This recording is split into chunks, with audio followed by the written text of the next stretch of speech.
Kembali tim Jimat punya cerita. Kiriman dari Rizky Rahman.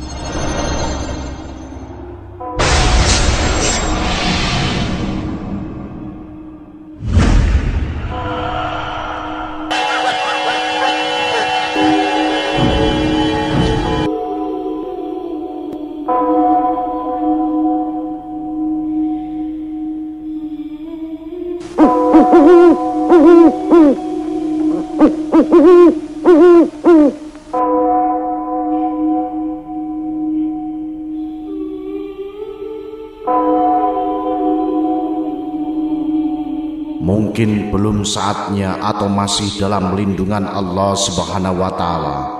Itu yang aku alami ketika lolos dari kecelakaan maut di daerah Kebak Kramat, Karanganyar, Jawa Tengah.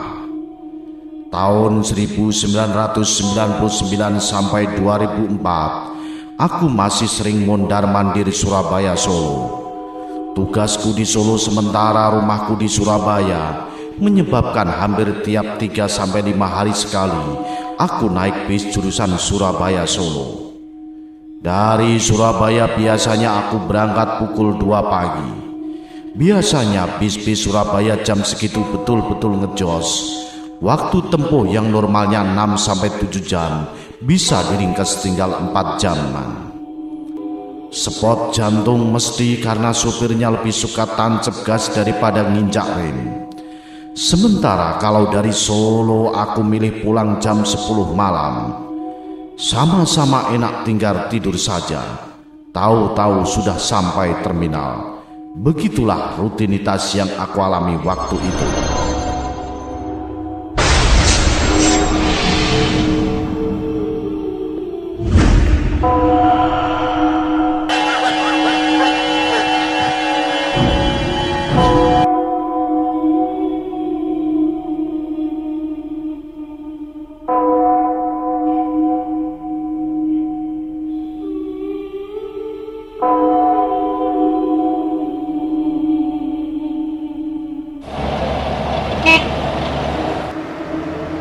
Pukul 2:15 bis Patas SK jurusan Surabaya Jogja sudah meninggalkan terminal Bungurasi.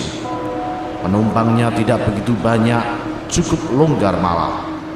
Mulai raya Klatek bis sudah tancap gas terus. Aku milih duduk di belakang sopir, tempat duduk yang menurut naluriku lebih aman. Karena berdasarkan statistik kecelakaan yang pernah aku baca, umumnya kecelakaan bis selalu memakan korban yang duduk di deretan sebelah kiri, sementara di deretan kanan lebih aman. Mungkin ini naluri seorang sopir, karena biasanya yang dimakankan mesti kernetnya. Lepas dari rumah makan aku mulai merasa agak kantuk. Maklum hampir 3 jam mata enggan dipejamkan. Tidak tahu malam itu susah tidur. Entah sadar atau tidak, aku melihat di kaca samping tempat dudukku ada seorang perempuan cantik dengan rambut hitam panjang tersenyum kepadaku.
Tangannya yang kuning langsat seperti membawa seikat kembang mawar. Bibirnya tampak merah merona dengan mata yang riip-riip seperti Luna Maya. Perempuan itu nampak sedang menari dengan lincahnya, iringannya lagu-lagu campur sarian. Aku sendiri merasa heran, namun nalarku seolah mati.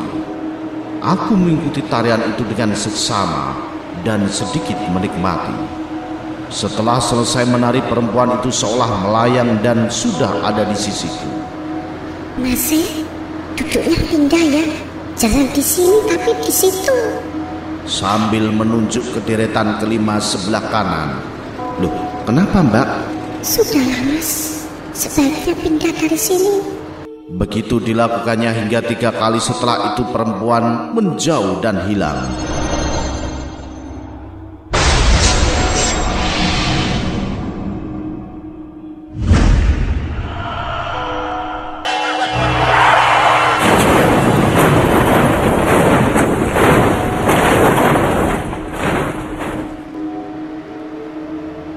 Agak geragapan aku bangun bersama dengan bis yang tiba-tiba mengerem berhenti untuk menaikkan penumpang.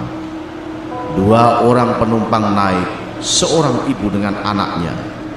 Anaknya ngotot minta duduk di belakang supir, kata ibunya takut mabuk. Aku malah dan berdiri menuju bangku keempat sebelah kanan yang kosong. Dengan agak menggerutu aku menduduki bangku itu. Bis kemudian berjalan lagi dengan kencang menembus kegelapan malam. Bis makin lama makin kencang. Ibu tadi berkali-kali mengingatkan supir untuk hati-hati, tapi supir itu tetap cuek. Begitu memasuki daerah Kebak Keramat, bis oleng. Tiba-tiba suara sangat keras menghantam bis. Bis menabrak Travel Air yang sangat keras dan baru berhenti setelah menabrak pohon asem besar yang ada di depan makam Kebak Keramat.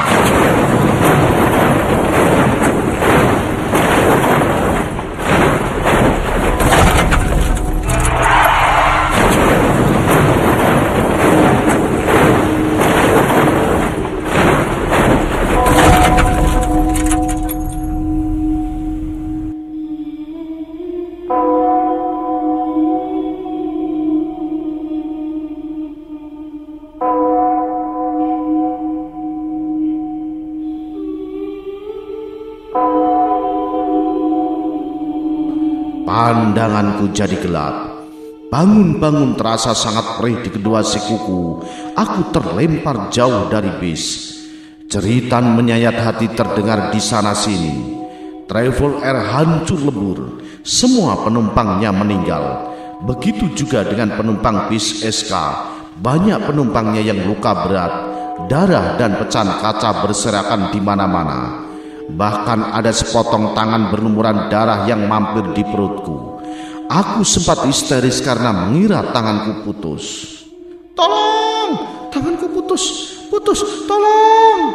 Sambil memegangi potongan itu. Loh, tangan sampean masih utuh gitu loh. Cuma luka-luka gores kena pecahan kaca. Mana Pak? Lah, ini lo tanganku, ini tanganku. Sabar Pak, sabar. Tangan Bapak masih utuh itu, dilihat toh. Nah ini terus tangannya siapa? Sambil melepar tangan itu di bawah, badanku terasa dingin dan mata mulai semerepet mau pingsan lagi. Aku kemudian dibawa ke pinggir di halaman sebuah warung soto. Dari tempat itu aku baru bisa melihat dengan jelas dahsyatnya tabrakan itu. Banyak penumpang yang berkelimpangan. Sebagian masih mengerang sakit tapi sebagian lagi pingsan. Bahkan ada yang tidak mengukup alias meninggal. Bisku sendiri hancur di bagian depan. Yang membuat tambah bergidik ternyata sopir dan ibu serta anaknya duduk di belakangnya meninggal. Jenazahnya belum bisa dikeluarkan karena terjepit bangku dan pintu. Melihat itu aku sujud syukur. Baru kusadari arti peringatan dari perempuan misterius yang berkali-kali memintaku pindah tempat duduk tadi. Perempuan yang seingatku keluar dari kaca jendela, menari dan kemudian ngotot minta aku pindah tempat duduk. Berkali-kali aku menyebut nama Allah Subhanahu wa Ta'ala. Membayangkan seandainya aku tetap ngotot duduk di belakang supir tadi, tentu tubuhku sudah hancur lebur dijepit kursi, dan pintu itu persis yang dialami oleh ibu dan anaknya yang takut mabuk tadi. Aku bersyukur dan mengucapkan terima kasih kehadirat Allah Subhanahu wa Ta'ala karena sudah mengutus makhluknya yang lain untuk mengingatkan dan memintaku pindah tempat duduk tadi. Dari orang-orang yang kemudian menolong dan memberikan minum kepadaku, aku baru tahu bahwa daerah Kebak Kramat adalah daerah black spot atau daerah yang angker, daerah yang berkali-kali menjadi saksi bisu tabrakan maut dari berbagai macam kendaraan. Sudah banyak korban yang luka-luka dan meninggal akibat kecelakaan di depan makam Kebak Kramat itu. Tak heran bila banyak supir yang kemudian membunyikan klakson atau menyalakan lampu dim 2 kali. Bahkan tak jarang ada yang melemparkan koin 1000-an atau 500-an rupiah di sekitar jalan itu. Jarine supaya kalis ing sambikala. Aku hanya geleng-geleng kepala sambil meringis kesakitan mendengar keterangan itu. Aku tidak cerita tentang perempuan yang sudah mengingatkanku tadi malam. Bagiku perempuan tadi tetap menjadi misteri terbesar dalam kehidupanku, menjadi tangan Allah Subhanahu wa Ta'ala untuk menyelamatkanku sehingga aku masih bisa cerita seperti saat ini di Tim Jimba.